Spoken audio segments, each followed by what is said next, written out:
Hey, a sand. Oh wow, I almost didn't pick that up. Okay, so now that we have our sand, the best thing to do, let's see, I got to get back to base first. So I've actually made it pretty far away from base. So yeah, welcome back to the video, guys. I just now got the 2 sand and the lime I need. I actually got 2 lime, so it can be luck.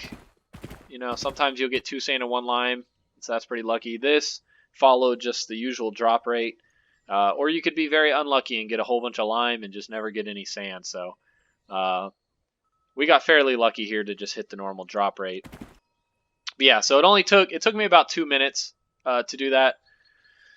So not too bad of a grind. As you get on later in the game, there's a lot more grindy stuff. Like if you're trying to get gold, for example, that's pretty rare. So you have to mine a bunch of ore to get gold. If you want like tungsten or if you want tin in order to make different alloy metals, like it gets a lot more of a grind. But early on, this is one of the earliest grinds that you actually have to do. So it's a little bit annoying going around grabbing the rubble, but it's just something to get people out in the environment and you know, interacting with the different, you know, elements of the game. So yeah, now that we have this, so what we want to do now is we want to start a fire.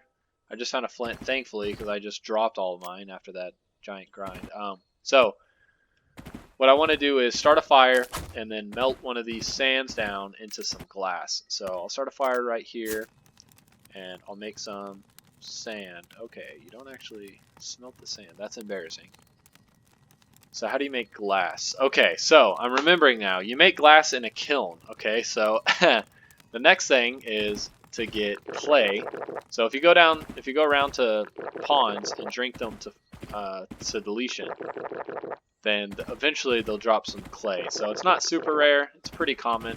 I think it's about 1 in 10. So you just got to travel around, drink the ponds down.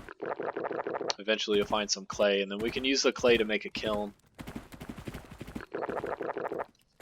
So once we have our kiln, then we can make the glass, and then we can use the glass to make the alchemy table. The kiln's actually useful for... Oh, see, I got my first clay. So I'm going to head back over there, craft my kiln. Alright, so you can craft the kiln on the workbench, and then once you have it, place it in your toolbar. You can place it on the ground. And then you can see all the different things you can craft with a kiln. So you can make charcoal. If you have 2 pieces of wood, you can actually melt, so you can partially burn one of the pieces of wood with the other wood to make some charcoal. So that's kind of how it is in real life too, actually, because charcoal is just like some semi-burnt wood, so that way it, you know, burns slower and can be hotter and stay hotter longer. So. And then the next things on the kiln are clay shells and clay tubes, and so these are actually used for explosives. So to make an explosive, like to make a small bomb, you would need a clay shell, and to make a dynamite, you would need a clay tube. So each time you go to make one of those, you're going to need to gather some clay and then you know, melt it in the kiln. And then lastly, we need glass. But the thing that we're missing with making this glass is we need some wood as a fuel for the kiln. So I'm gonna go, it can be any wood, so I'll just cut down this tree. So even small logs doesn't really matter at all. So yeah, I'll craft the glass. So now that I have a piece of glass, I can actually make an alchemy table. So I'll go back to my workbench, and then so yeah, as you can see, I need a large log. So I'm gonna actually go out and find a large maple tree, because since I spent all that time finding this, you know, piece of glass, or I spent a long time finding the sand for this glass, I might as well make a more durable alchemy table so that it gets put to good use. So I'm going to go ahead and find a maple log somewhere and use that to craft the table. So the one thing about maple logs that is kind of rough is that players will, because whenever you pick a tree's like leaves off, or pick off its branches, a seed drops. So you can actually use those seeds to plant more trees. So right there, if you give it enough time, that will grow into another oak tree. And so people will use this to grow, you know, trees and stuff, whatever they want, any fruit or anything like that around their base. And so a lot of people will kind of hoard the maple trees because they're the strongest. So A lot of times they're harder to find just out in the open, but people will have like little forests built with them. So, but I'm sure we'll be able to find at least one here. Okay, so that looks like it's a large. Yeah, so here's a large maple tree. So now I'm gonna head back over to base, and I'll make my maple alchemy table. As I'm going, I really should be mining some of these large boulders, but oh, past my base. All right, so here we are. I'll go ahead and craft my maple alchemy table. I'll place that over here. All right, so now I can craft anything on the alchemy table. So the thing that I'm crafting right here is cement mix, so it just requires sand and lime. So I'll go ahead and craft that. But the other things that are to be crafted on here is gunpowder, which is used for bombs, and then nitroglycerin, which is used for dynamite, which is actually, you know, the real chemicals used in those explosives in real life. So again, if you know your chemistry, you should be pretty good on Morterra. And then right here is where you actually craft the dynamite and the bomb. So every craft too, something to know is every time you craft something, it does use a durability. So I just use that once to craft the cement mix, and now it has 32 out of the 33 durability. So a maple alchemy table is only going to have 33 uses. So that's quite a bit for an alchemy table. For something like an anvil, 33 uses on an anvil goes pretty quick. So you end up actually crafting anvils quite often. And as you can see, I've used up my workbench as well. So I'm actually going to go and build a new one of those really quickly, and I'll just make it out of the first large log that I see. But it's also useful probably to make multiple in your base. That way, if one, you know, if you break one, you can always just use a different one that you have, because it can be annoying if you need it and then you don't have it.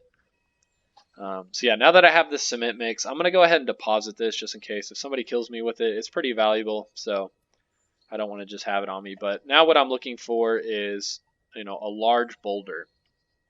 And so I'll probably cut the video right here. Or actually, I guess I'll find a large boulder and show you guys how to, you know, chisel it down into, you know, a foundry base, and kind of when to decide where to put one. So this one's decent. It is right next to my base, so I might actually just go ahead and use this. But I might not want to make this into my foundry, because it's so close to the side or the edge of this zone. And so if I craft this here, I mean, I can put walls up to it, but it kind of limits me. You usually want it to be more centered. I guess for the purposes of this video, I'll just go ahead and have it right here. But usually I would probably want this to be by your flag, like towards the center of the zone. So all you want to do is go up to the large boulder and then press E on it while wielding a knife. So that's going to just chisel it down into the foundry base. And as you can see, it just changed shape. And so what I'm going to want to do though is actually claim this zone, because I don't actually have a flag on it. So I'm going to want to claim it and put a key, or put a lock on the flag. So but I'll go ahead and put this over here, and then I'll go mine some small ores real quick. Try to get me a small iron ore. Oh wow, so we just found some sulfur, our first sulfur. So that's actually really valuable and helpful. Maybe I can show you guys how to raid a base on this video. So sorry to the poor guy who is going to have their base raided for the purposes of this video, but yeah, so I got my small iron ore. I'm going to go ahead and go craft this. Man, I'm going to have to get another flint. I probably need to hang on to a couple flint. I don't have to find them every time I need them.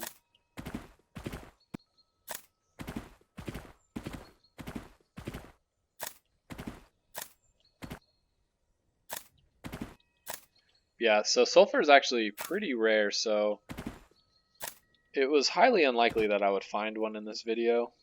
But now that we have, it's going to be very useful.